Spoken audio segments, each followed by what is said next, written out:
It's a place of soaring spirit and staggering beauty. Today, Yosemite belongs proudly to the people of the United States of America, and in a special sense, to the millions of visitors from 5 other continents. Who then, what human hand, is custodian of this masterpiece of nature, of creation?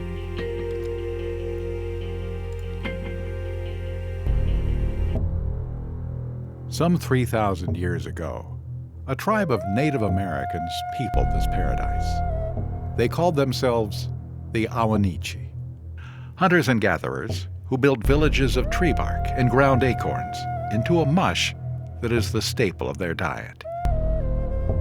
The earth is their mother, and the sky their father.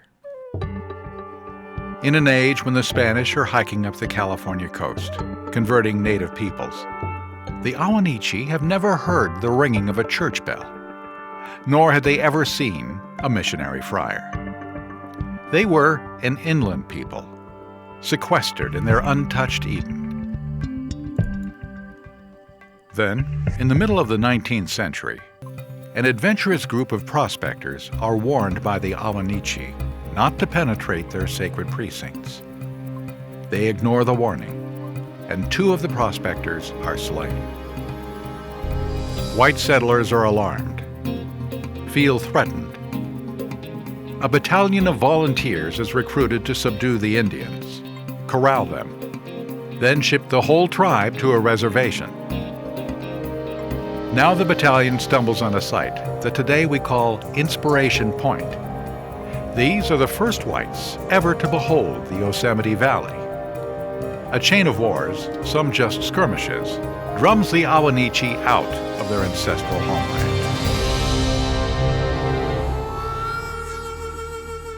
It's common knowledge that the United States Army is officially the administrator, the custodian of Yosemite until 1913.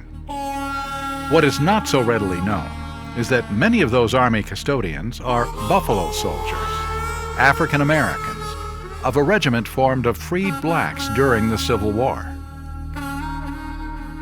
Between 1891 and 1904, some 500 black soldiers of the 9th Cavalry and the 24th Infantry serves as custodians of Yosemite. Despite the rampant racism of the times, these Buffalo soldiers help establish a model of national park management.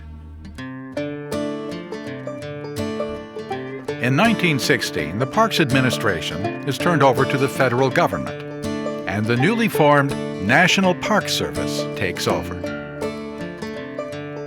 But getting there is difficult, and sometimes dangerous.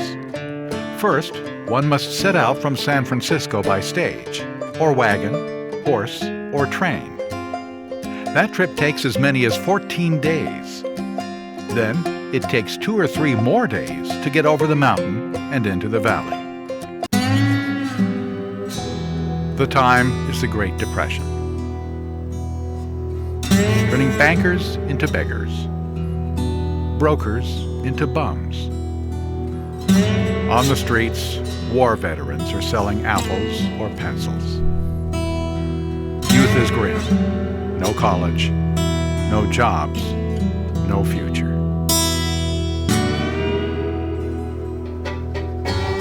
That is, until the CCC, Civilian Conservation Corps, is formed, giving jobless young men from 18 to 25 work.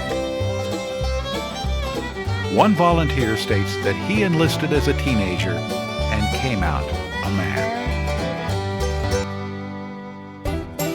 At one time, forests covered 800 million acres of the continental United States. By 1933, there are only 100 million acres of virgin forest left. CCC units are ordered to Yosemite. Firstly, they dig out non-native plants, unwanted growth which is destroying the park's great woodlands. The CCC fixes roads, making the park more accessible. The CCC builds a stairway up the eastern face of Half Dome.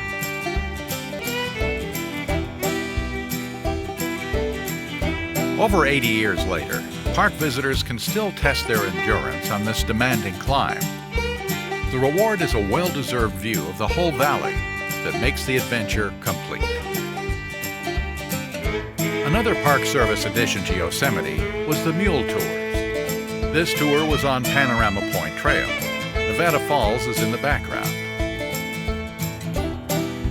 Today, a visitor could still explore the park by horse or mule on a choice of beginner trails or the more advanced rugged trail. The CCC makes the park more comfortable for visitors by building benches and shelters. It fights droughts and floods and wildfires. Then, with the increase in people who can afford their own automobiles, the number of visitors soars. Traveling to the park in the early part of the last century was a real challenge. The park's remote location in the Sierras could require weeks of travel on sketchy roads. But getting from Southern California to Inspiration Point required travel through one of the park's most treacherous roads. To make this trip less hazardous, the Park Service came up with their own inspiration, a tunnel under the mountain. So starting in 1930 and working for the next 2+ years, the crews worked tirelessly to cut through the mountain. Given the dangerous conditions in the tunnel, amazingly, there were no deaths or serious injuries during the excavation.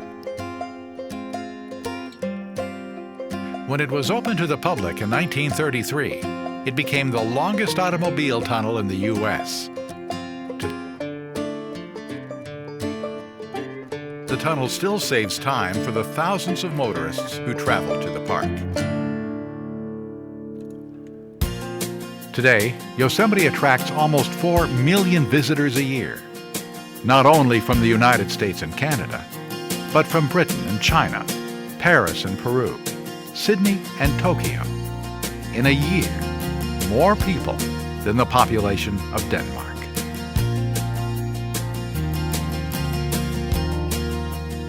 The connection between these millions, with their hopeful wants and their human needs, and the marvels of Yosemite, are the men and women of the National Park Service. By their welcoming smiles, they're familiar, and by their trademark Smokey the Bear hats.